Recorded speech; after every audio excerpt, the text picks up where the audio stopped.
All right. Episode 15, Pickers Market Podcast. Look at us. We're back. We ain't fired yet. Yeah. Still moving forward. Oh, for those of you who don't know, I'm Jeremy Bryan. That's Tyler on the other side. Cato Kalin. Keith Gangl. Sorry. I knew you one of the two. Still here. Still blocking and tackling. That's what you do. I'm still shocked Keith is coming back. Keith loves it. After all the crap we give him, and the amount that he typically hates being on a camera. Yeah, this is the only open hour I have all week, so I figured might as well.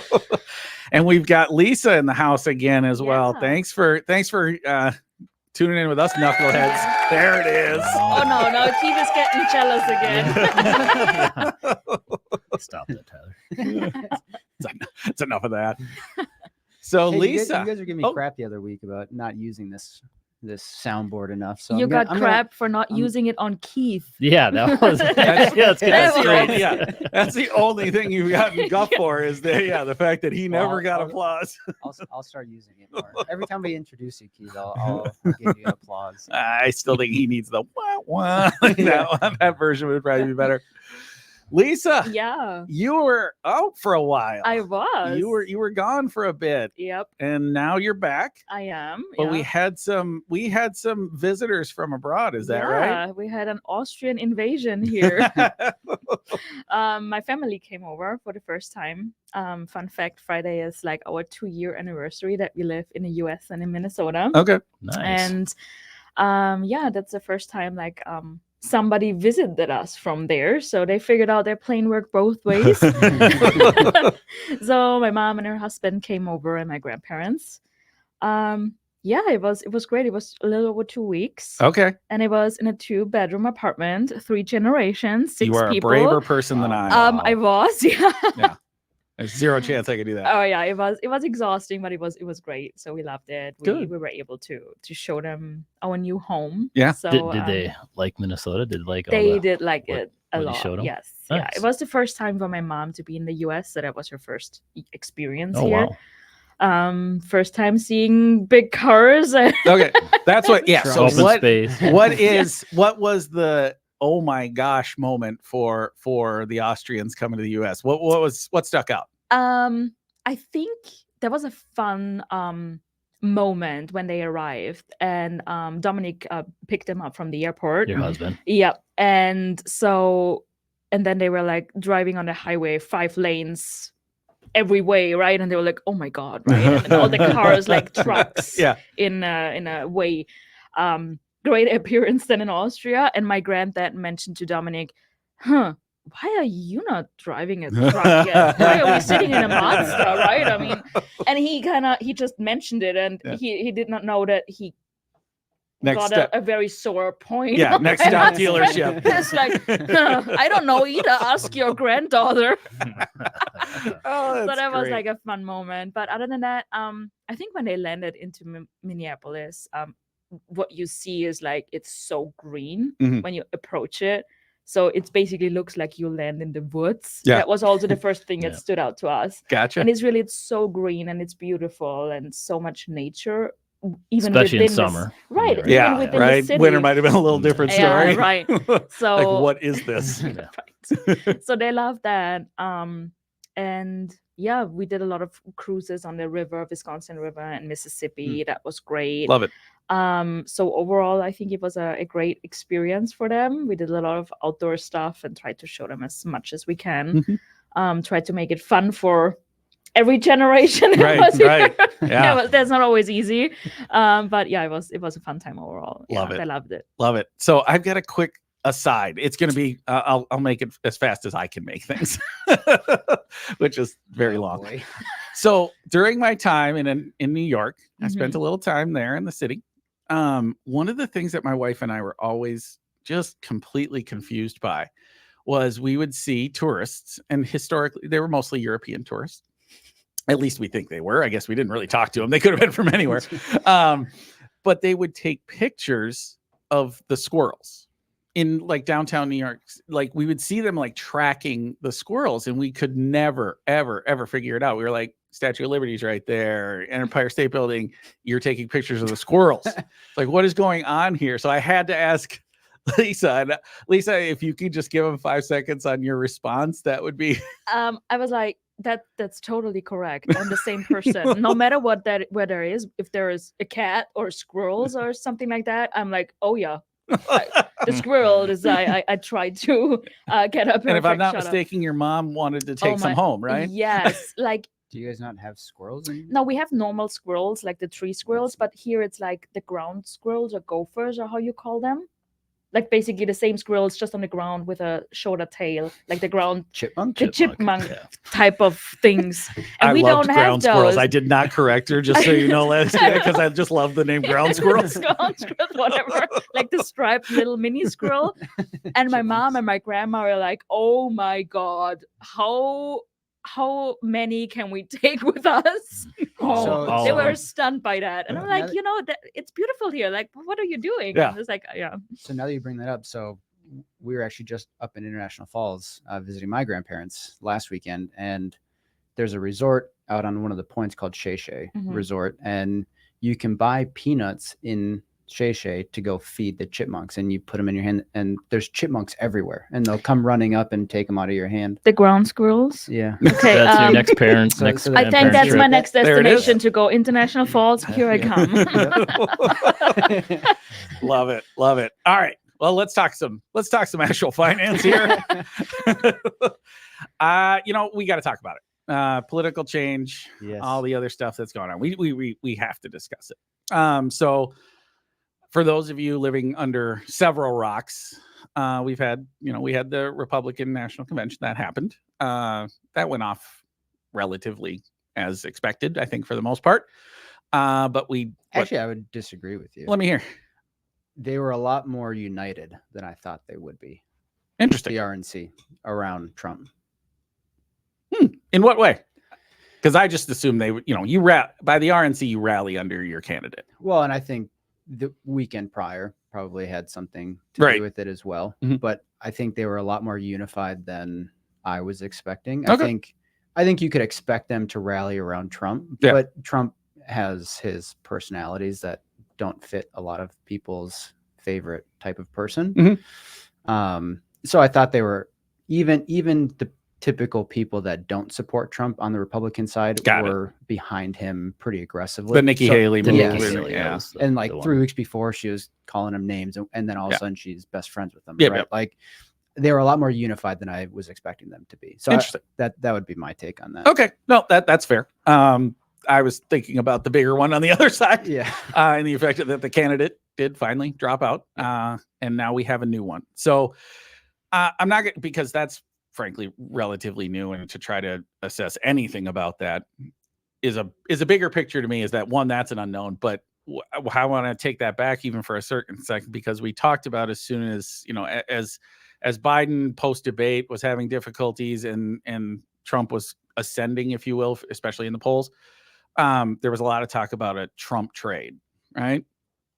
My question is, what is that? Well, do we know, Gangl, I'm going to throw this to you, is like, do we know anything about what a Trump trade would actually be? Not really. I mean, the thing that people are jumping to is, generally speaking, the taxes, that he cut back in last time he was president, I guess, was that when he acted, they expire in 2025. Yep. So I think that's the genesis of the Trump trade, that those will they'll get pushed to the right. Whereas if Biden got reelected, or whoever's going to be the new Democrat, those taxes generally would be going up. So that's part of the Trump trade. Mm-hmm. The other thing is America First, which generally speaking, that's you want to invest in companies that are, sell products here and make products here.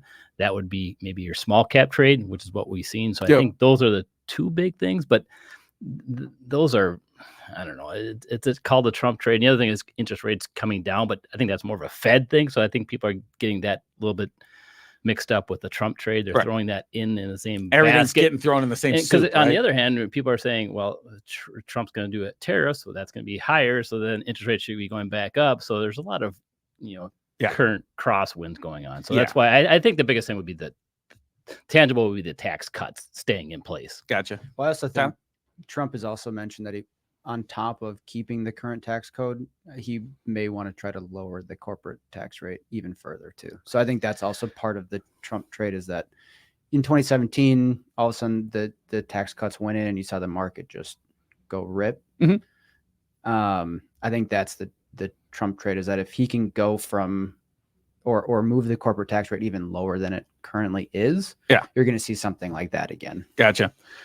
Here's my take on it, and I'll be really quick, is that we are presuming a lot right now, right? We're presuming a candidate that will actually win, and this started probably prior to Biden dropping out, but I mean, I think it's somewhat continued even as that talk and as that transition happened. But secondarily, we're presuming what we know about what will happen down the road, and I just think that is fraught with disaster. Trying to presume that Trump 2.0, if he does win, will look like Trump 1.0. We don't know. Frankly, he had COVID that came right near the end of his term, and and that kind of stuff was happening. There was a lot of different things happening. There's so many different circumstances that can happen. I just think presuming that on the minimal amount that we've talked about with regard to actual policy action, trying to put a trade around it is, in my opinion, near insanity. Would you guys agree with that? It's hard because on top of that, not only do you have to predict the Trump trade, because I think those policies like the Tyler's talked about the lower corporate tax rate, that could be maybe agenda he has, but he's gonna have to get through that the House and the Senate, right? So I mean, those two bodies have to be all aligned. So it's like, who knows if that's going to be the case? Right. So you're making even more assumptions. That's why it is, and I think that's why when I talked about the Trump trade, I think the taxes are the easiest thing to stay in place. But say he wins and the Congress is split, at best you stay where they're at, right? In the other case, that they get sunsetted, so they actually go back up. So I don't see the case where if he wins, the other bodies stay split, that you can actually lower them. So that's why I think you make a lot of assumptions. I think it's too many to make at this point in time. Yeah, I think extraordinarily dangerous. Lisa, what do you think? I mean, it's not only that. I mean, Keith mentioned it. The Senate, the House must be aligned, because only a Trump administration doesn't mean everything gets introduced in that way. Yeah. And a lot of candidates promising a lot. It doesn't mean if he introduces it or wants or tries to.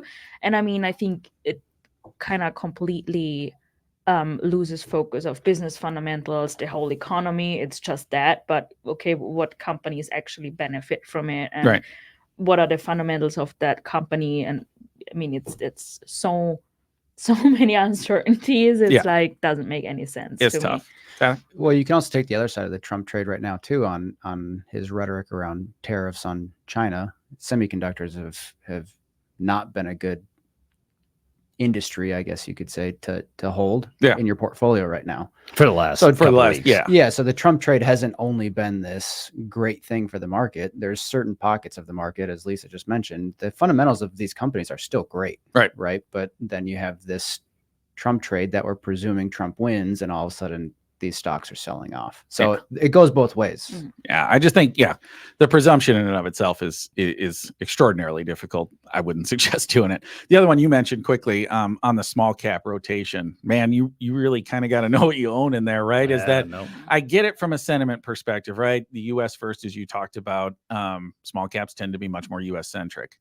That's the only analysis that I've heard that makes sense so far, because when you actually look at what you own underneath there, it's a little different story. So, from our side, I think, and you all tell me if you disagree with this, is what are we doing about it is almost nothing, right? I mean, from our side, we'll continue to look at these things, but that's what, especially in small caps, like I want to know what I own in there. I don't necessarily want to buy it because I think somebody is going to go in office and I think that their agenda may do this. That is fraught with disaster. I would rather know, hey, these companies are pretty good that are in there. There's an opportunity. Now, you could say small caps could be an opportunity. I'd be absolutely fine with that. Tyler, you talked about that before. Look at him smiling over there. He made I know, call right? Making that call over there.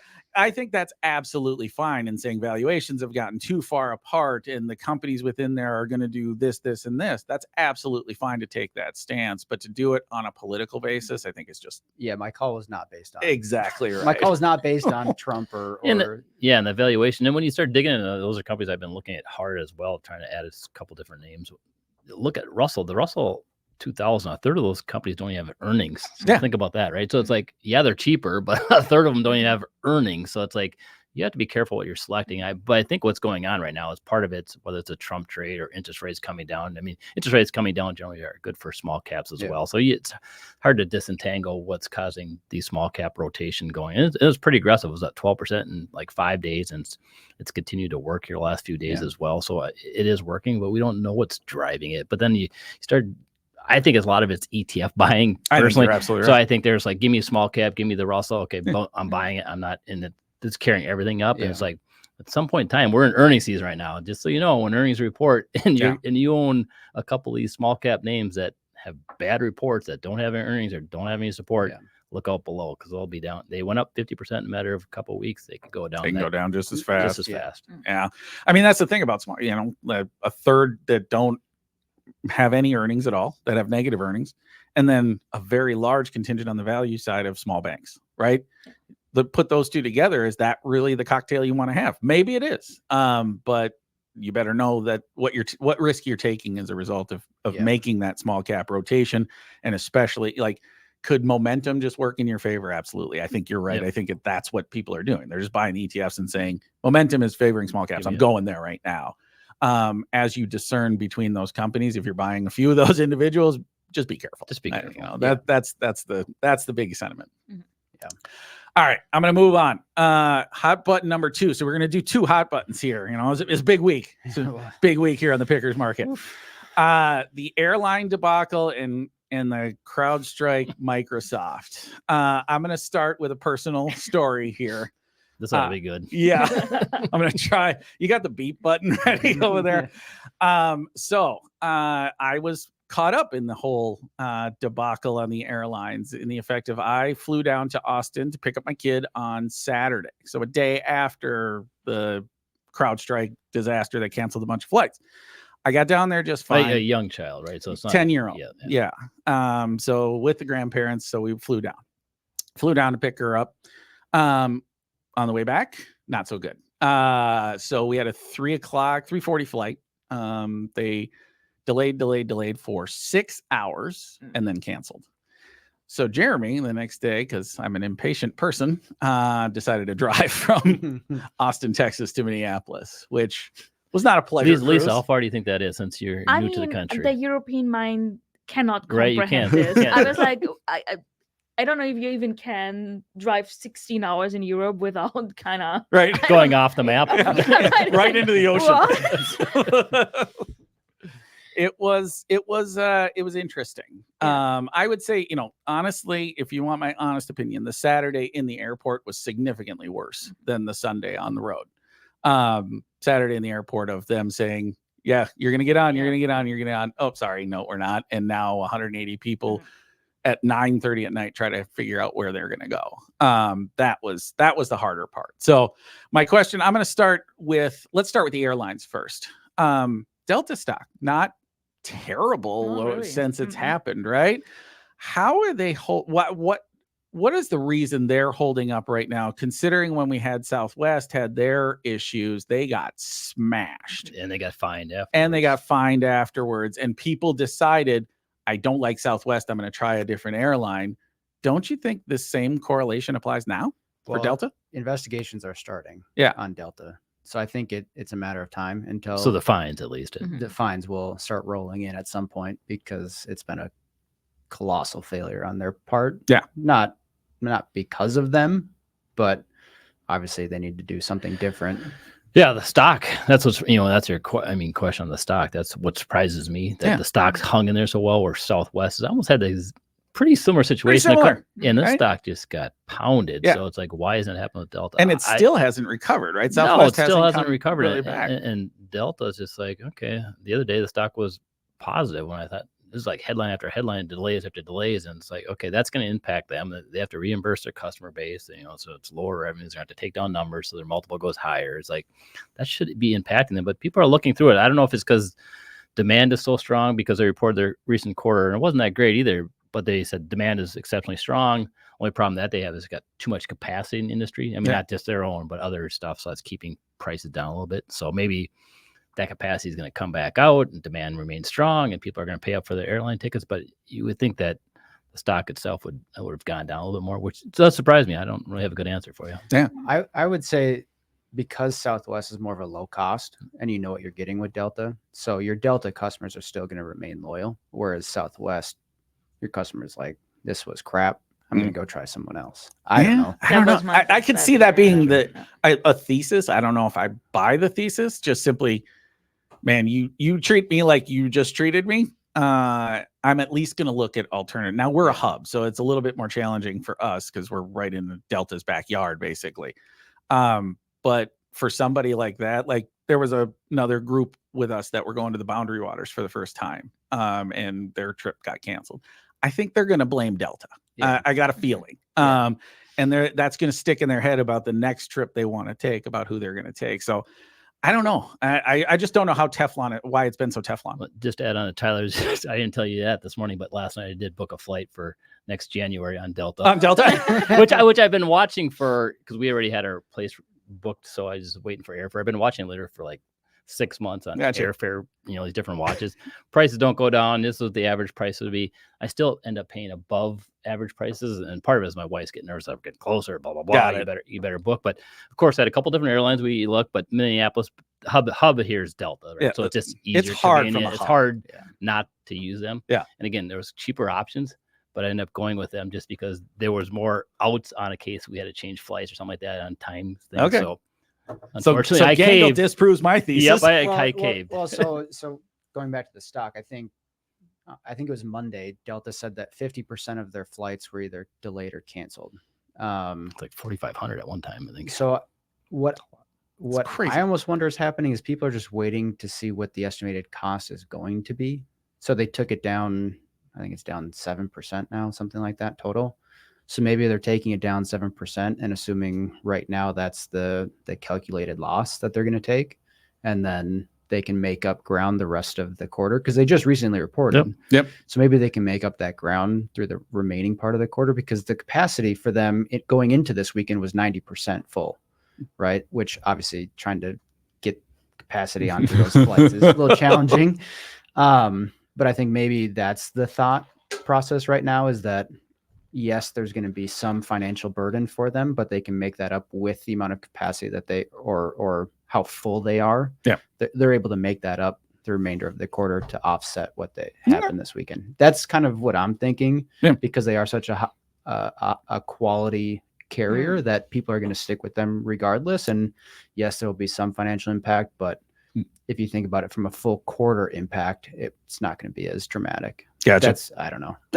All right. Let's pivot to the other people involved here. The main one being CrowdStrike. I'm going to ask a very simple question. Is this a recoverable offense? No. Oh, well, not in the near term. Not in the near term. How long do you, what is the near term to you? It's going to take 1 or 2 more contract periods for them. That's long, which is quite a long time. Yeah, they don't sign monthly contracts. No, it's years. This isn't a Spotify subscription. Subscriptions, right? So I think it's going to be a number of years until they've fully recovered. Because Keith and I were talking about this the other day. Is what happens when Delta goes back to them on their contract renewal? Yeah. What's CrowdStrike? What's that going to look like? Yeah. Well, and Gangl, you were telling me that, people couldn't get surgeries and things like that. I mean, that's real business impact. Yeah. Lives impact. The number I saw was 8.3 million, computers affected, but it had to be a lot more than that because it was like the airlines. We came in the office that morning. We couldn't work either for several hours till things got rebooted. So it was like a friend of ours, a surgery unit. They couldn't do any surgeries all day. It's just like, it's crazy how many different things got impacted. You heard DMVs, things like that were shut. So it's like that has material impact. So to Tyler, what we were talking about is I think when these companies go back for contract renewals, they either switch, which is usually difficult to do. And if you like most things, this is extremely CrowdStrike say it's a one-off situation. But what you're going to say is, you were looking for a 10% increase, and you're not getting that. You're actually going to get where we want a 10% discount, and it's going to be a multi-year thing. Well, Delta's going to be like, here was our cost. Yeah. This is you covered. Weekend, so we're sharing that. Yeah, we're sharing that cost. Right. So that's why I agree with Tyler. It's gonna be a while. So in the other issues, it's a name that we don't own, and I actually look at it because it's a leader in the space, and this is very unfortunate for them, but it was super expensive on a multiple basis. And that's why it's like, even with it down 25%, it's not cheap. I mean, they are one of the leaders in the space. You know, Palo Alto is the other one. That's the one that we actually own. I love the space at all. So that's why I would like to see it continue to come down. But now the problem is you're going to have several quarters of them saying, oh, we're still working through this. It's still working through it. It's not going to be the 20% growth that we're used to. Yeah. It's going to be more of probably the 10-ish percent. They're coming back to the industry growth. And when your multiples at 60, 70 times, it usually doesn't support that growth rate. No, and it usually goes further than people anticipate. Yeah, and longer. Further and longer is always my kind of cautionary tale there. I always say the trip from growth to value is usually much longer and much more painful than people anticipate. So, Lisa, I got a question for you. The other name is in this that doesn't get talked about nearly as much as Microsoft, or maybe they should be forgiven or whatever it is, but they're not mentioned nearly as much. Should it be?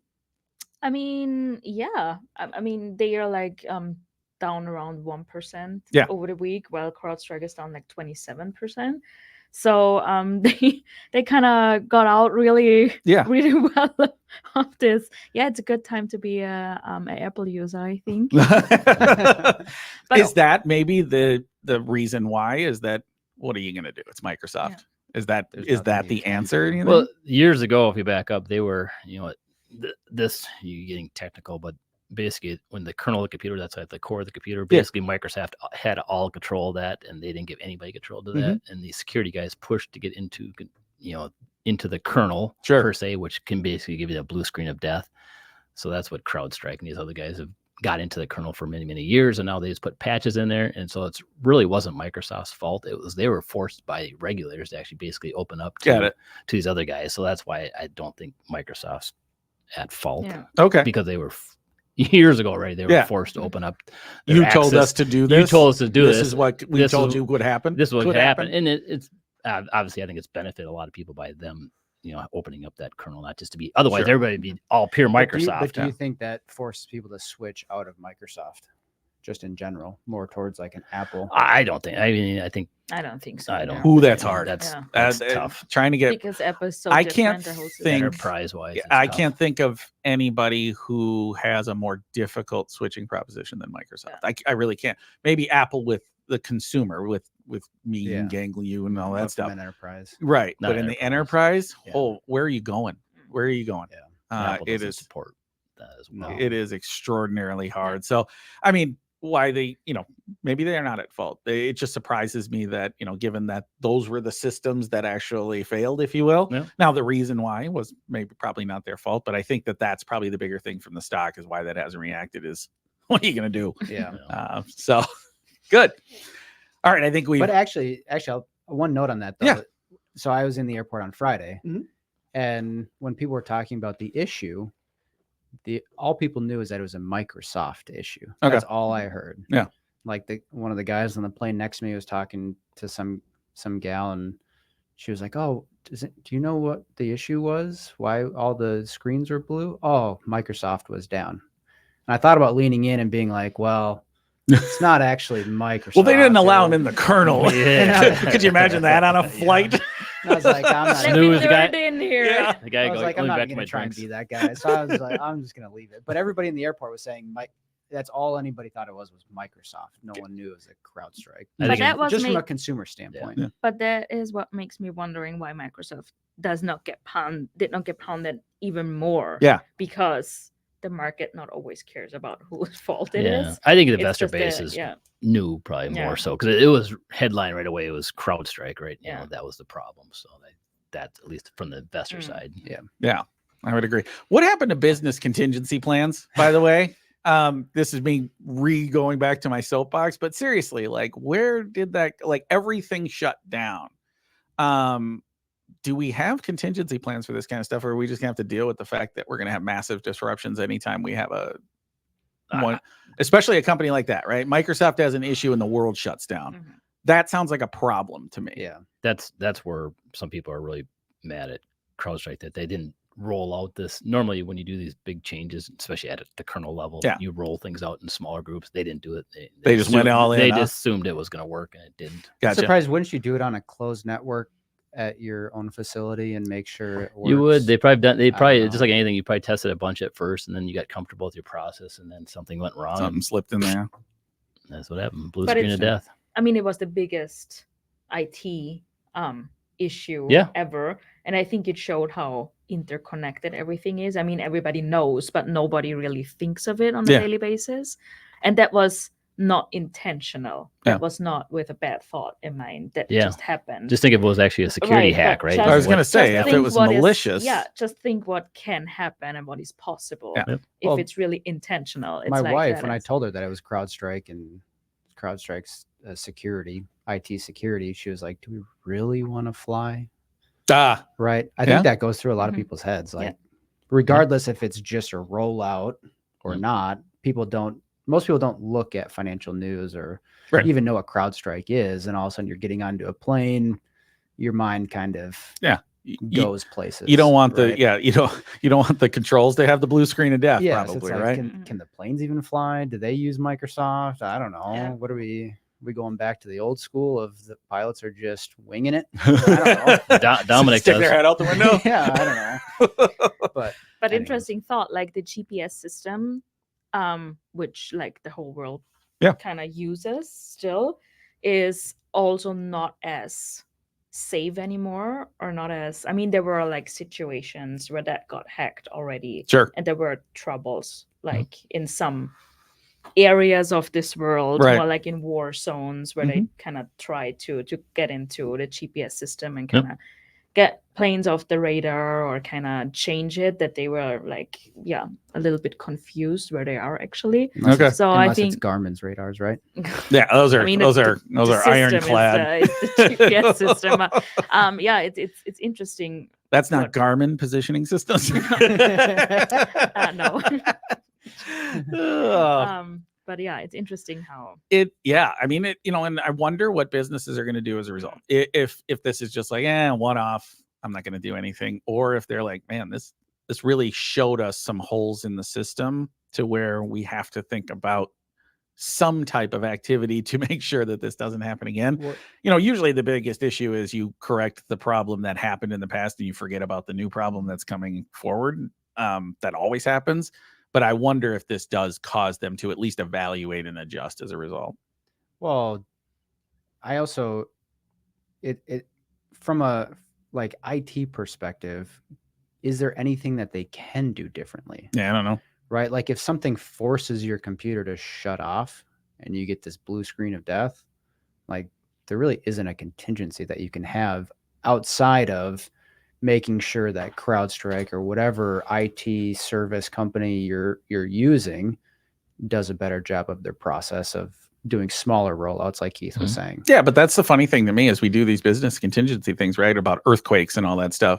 But an IT disaster of Microsoft having something in there just shuts down the world. Well, CrowdStrike tried to roll it back. But the problem is the computers were all shut down so that they couldn't receive the rollback. Gotcha. Right. So that was part of the issue too. So if that's why I'm questioning, like, can there even be a contingency for something like this? I don't know. I hope they figure something out. I mean, I'm not the smartest dude on the planet, but I'm just hoping Keith's that there's something guy there over there. So maybe he can tell us. Keith's just like, turn it off, turn it back on. You're fine. No, I mean, have you tried to switch it off? Yeah. try to reboot. All right. We hit 2 hot buttons. I think we're just going to call it at the 2 big hot buttons this week. So thank you all. That was interesting to me. Hopefully it was interesting to everyone else. Like and subscribe if you like. But until then, we'll see you next time. Thanks, everyone.